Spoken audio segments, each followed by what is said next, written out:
Hammaga assalomu alaykum, xormanglar, yaxshimisizlar? Bugun biza bitta communityga keldik. Community deganda mahallani tushunsa bo'ladi. Hop, bu community yaqinda qurilgan, bitgan. Bu communityda yana bir 5 tami, 6 tami yana zdaniya tushadi. O'sha rezidentskiy zdaniyalar tushadi. O'shanga kelib, ozgina obzor qilib, nima qanaqa community, sifati qanaqa, mana shu narsalarni tushuntirmoqchi edim. O'zi chat GPTga yozdim. Mana bu o'zbek tiliga mana bu narsalarni perevod qilib ber deb aytsam, juda umniy so'zlarni yozib tashadi. Mayli, o'sha toshkentchasiga tushuntirib beraman deb ma'no qildim. Xo'p, biz communityamiz, agar ko'rayotgan bo'lsanglar, bu katta park bu. Amerikanskiy kinolarda ko'rgan bo'lsanglar, karusel, ujaslarda ham chiqadi, yaxshi kinolarda ham chiqadi shu karusel. Shunaqa karusel bor, детский plashatkalar bor. Mana bunaqa fontan bor, tsvetnoy fontanmi, mana shunaqa deyiladi. Ishqilib, o'zim bolalarim bilan kelganimda maza qilib yugurib, mana shu yerda ozgina o'ynashadi. Videolarni ham bir ko'rgan bo'lsanglar kerak Facebookda. Bu kichkina plashatka, nimadir qilishga mana bu yerda joy qoldirilgan. Tak polniy zanit bu. Bu tarafda kafe bor, bu tarafda kechqurun piknik, hozir ham ko'rsa bo'ladi, piknik qiladigan joy. Sal to'g'riga qaraydigan bo'lsa, shu yerda scena ham bor, katta yashil maydon bor. Qanaqadir праздникlar bo'layotgan bo'lsa, qanaqadir konsertlar yoki o'sha vыступлениyalar bo'layotgan bo'lsa, hammasi shu yerda bo'ladi. Yana bitta zo'r joyi, shu parkni yana 2 baravar ko'paytirishadi. Bu degani, mana bu domlarni ko'ryapsizlar, bu domlar mana bu yerda tugayapti-yu, bundan orqasida уже domlar qurilyapti. Уже xuddi mana shunaqa bu park katta, 2 baravar katta bo'ladi, domlar yana tushadi. Shuning uchun video qo'yaman. Qiziq joyi, bu domlarni tagida retail qilib qo'yilgan, magazin, kafeynya, pikarnya, non olaman deysizlarmi, Starbucks ham bor, yaxshi kofe ichaman desa, Spartans, mana bu yerda sport zal bor, boksmi, kickboks, mana shunaqa. Five Guys, endi bizanikilar bo'lsa kerak, Five Guys bu mirovoy setka. Qanaqadir magazin, mana bu Katrina bulочка qiladigan joy. Ishqilib aytmoqchi bo'lganim, retaillarni arzon mana shunaqa magazin, no-name magazinlarga berishmaydi. Hammasi ham brendoviy, yaxshi istoriyasi bor brendlarga beradi, faqat arenda. Bu sotilmaydi. Communityni menejmentni o'zi hal qiladi. Arendaga kimga berishga, mana shunaqa narsa. Bu zo'r joyi, chunki Starbucks yoki Five Guys, mana shunaqa brendlar ham bor. Bu degani kim papali bormaydi Starbucksga, misol uchun, chunki bu qimmat kofe. Shuning uchun hamma ham bora olmaydi. Xo'p, ozgina aylanadigan bo'lsa, yana agar ko'rayotgan bo'lsangiz, juda ham yashil qilib qo'ygan. O'zim aytaman, communityda kvartira olish kerak. Agar kvartira oladigan bo'lsangiz, communityda olgani yaxshi, chunki bir xil qilib, bir xil kачество, bir xil sifat, communityning o'zining master plani bor. Qanaqa domlar tushadi, детский plashatkalar bo'ladi. Hamma bitta menejmentdan bo'ladi. Misol uchun GVT degan rayonlar bor. Hamma застройщик bitta dom qurib qo'yadi, yonida nima bor, nima yo'q, farqi yo'q.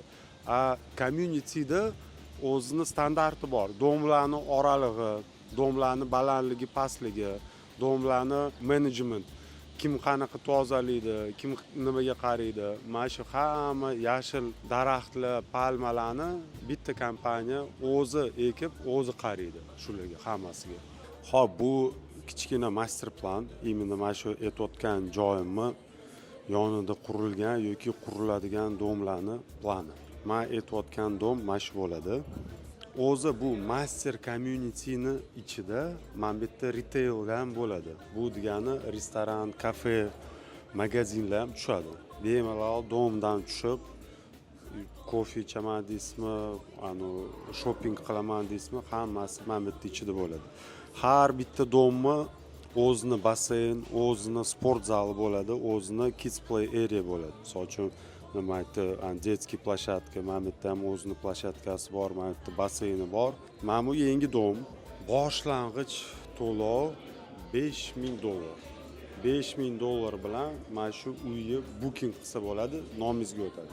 Agar umuman qaraydigan bo'lsak, bu kichkina master planga masjid bor, maktab bo'ladi, o'zini детский plashatkasi bor. Bu degani katta parkka обязательно borish kerak emas, o'zini kichkina parki bo'ladi. Ham aytganimdek, mana bu yerda coffee shop, magazinlar ham bo'ladi. Bemalol tushib yursa bo'ladi. Bu domlarni yarmi mana bu taraflar endi sotilishga tushadi. Hozir biz mana bu domla prodajasi boshlanadi. Qolgani sekin bitta sotiladi. Yana bitta yaxshi joyi, buni xo'jayini, застройщик xo'jayini bu Imarni o'sha o'g'li. Bu degani sifati ham yaxshi. Bu degani 100% shu domni agar sotib olaman desangiz, bular qurishadi. Chunki bizda ham ko'p, Rossiyada ham, Qirg'iziston, Qozog'istonda ham ko'p bo'lgan u narsa, pulni berib qo'ydingiz, dom yo'q. Keyin yurasiz. 5 yil, 6 yil pul qachon bo'ladi, застройщик qani, u застройщик qochib ketgan. Dubayda u yaxshi joyi, unaqa istoriyalar kam. Hozir showroomga boramiz, showroomni ham ko'rsataman. Ha, bu koridor, showroom koridordan kirganda e'tibor beradigan bo'lsangiz, sifatli eshiklar qo'yilgan. Shu kvartirada nima ko'rayotgan bo'lsangiz, mebeldan tashqari hamma narsa kvartirada qoladi. Eng zo'r, eng menga yoqadigan joyi, mana shu yerda hamma narsa ko'rayotgan bo'lsa, endi idish tovolardan tashqari hamma narsa kvartira bo'ladi. Stol, mana bu bo'sh xolodilnik. Xolodilnik. Bu xolodilnik puli o'zi $1,5-2 ming bo'lsa kerak. Посудомоечный, santexnika, hamma bытовой texnika, endi kuxonniy texnika hamma bo'ladi.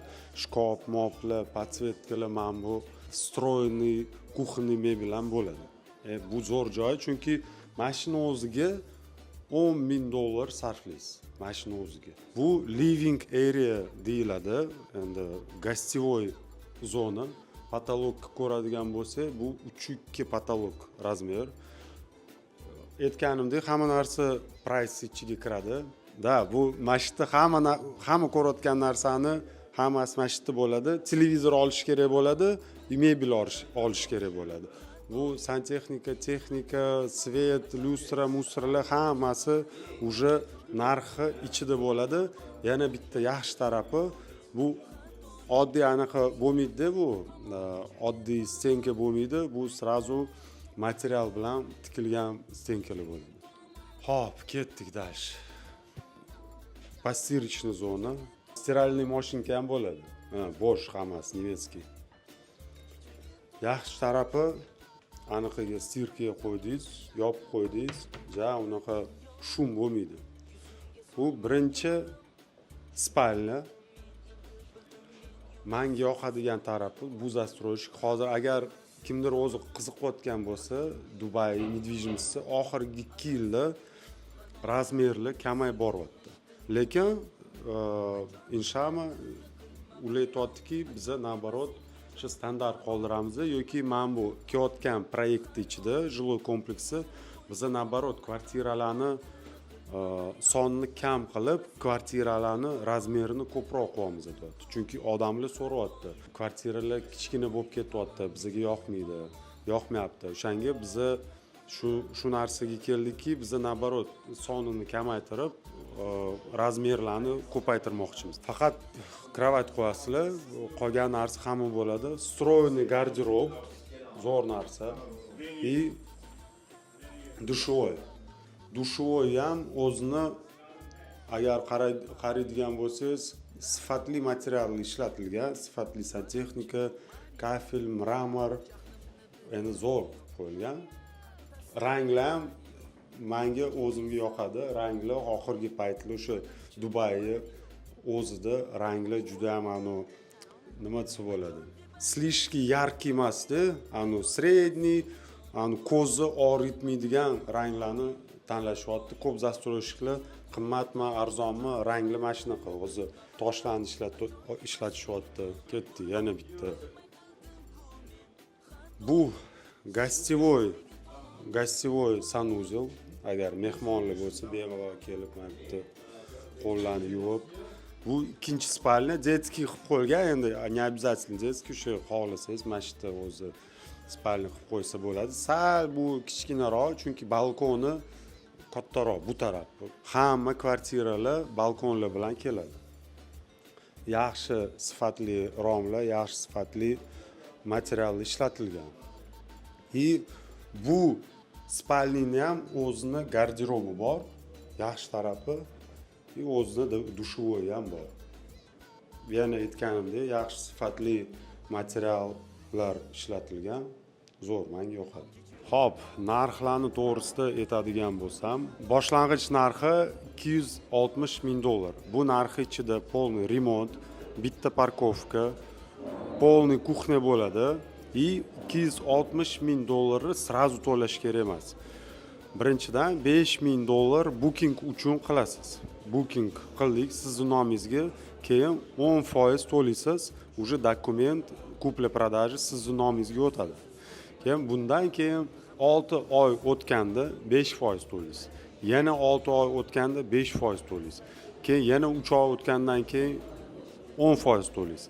Yana 3 oydan keyin yana 5%, mana shunaqa qilib 45% qurilayotganini to'laysiz. Kvartira tayyor bo'lganda kalitni olayotganingizda yana 55% to'lashingiz kerak. Bu degani siz birinchi kvartirani ko'rasiz, qurilganini ko'rasiz, bitgandan keyin o'sha kalitni ko'rgandan keyin 55% berishingiz kerak. Misol uchun ko'p joyda 100% oldindan to'lash kerak. Qachon olasiz, qachon bitadi, qochib ketadimi, qochib ketmaydimi? Bunaqa kallangiz og'rimaydi. Dubayda u hamma narsa under government, hammasi pod kontrolim. Xo'p, yana bitta aytib o'taman, bu umumiy master community. Townhouse'lar, mana bu domlar Imarga qarashli, Imarning staff mashtashi. Mana bitta townhouse'lar, domlar, yana townhouse'lar ish qilib, bu mana bu Centralniy park, men ko'rsatgan Centralniy parkni mana bu bilan mana bu tayyor. Yana ikkita qo'shiladi. 2 barobar katta bo'ladi. Hozir biz mana shu domni tagida turibmiz, можешь показать это? Уже tayyor community. Eng zo'r joy.